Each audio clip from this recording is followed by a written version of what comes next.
ஏன்னா அவன் குடுகுடுப்புக்காரதுன்னு நம்ப மாட்டான், ஜோசியத்தை நம்ப மாட்டான், கடவுளை வந்து கும்பிடுவான்.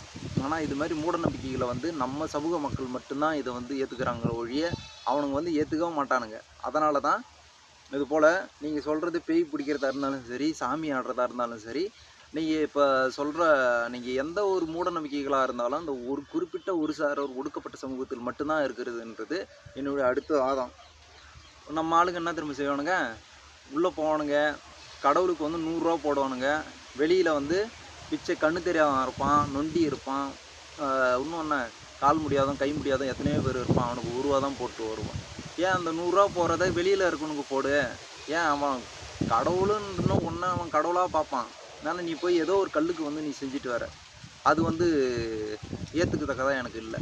அடுத்த வாதம் என்னன்னா, 100 குடம் 200 குடம் போய் ஊற்றுவான், கல் மேலே ஊற்றுவான் இவன்.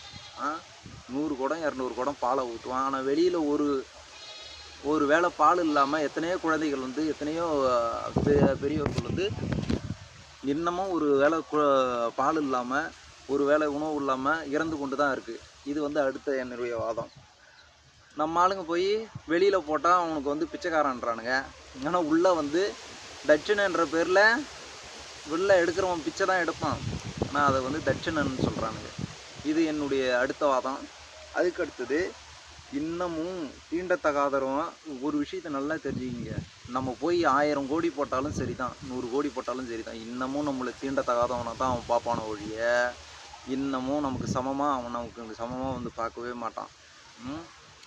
போய் ஒரு மாலையை போய் சாத்தணுன்னாலும் வெளியில் இருந்துக்கிட்டு தான் சாத்துறோம். அதேமாரி தீட்சிதர்ன்றவனுங்க இல்லை வேறு ஐயர் சமூகத்தில் இருக்கணுங்க விபூதியை போட்டாலோ இல்லை எந்த ஒரு துணியை கொடுத்தாலும் கையில் கொடுக்க மாட்டான். ஆனால் படைக்கிற பொருள்லேருந்து வெத்தலைப்பாக்கம் பூ பழம் எல்லாம் வந்து படைச்சிட்டு நம்ம வீட்டிலேருந்து பிச்சை எடுக்கிற மாதிரி அவன் எடுத்துக்கிட்டு தான் போகணும் ஒழிய, ஆனால் எந்த ஒரு விஷயத்தையும் நமக்கு அவனுக்குள்ள வேறுபாடை வந்து ஒருபோதும் விட்டு தர மாட்டான். அதுதான் அதிகாரம். அந்த அதிகாரத்தை உடைக்கணும்னா முதல்ல கடவுளை கும்பிட வேணான்னு யாரும் சொல்லலை. கடவுள் கும்பிடும்போது அந்த கடவுள் பெயரால் ஏமாற்றுபவர்களில் இந்த நிலைக்கு நம்ம இருக்க காரணமே ஏதோ ஒரு விதத்தில் கடவுள் தான். அதனால தான் பெரியார் வந்து ஜாதி எங்கிருந்து தோன்றுதுன்னு கேட்குறாரு. ஜாதி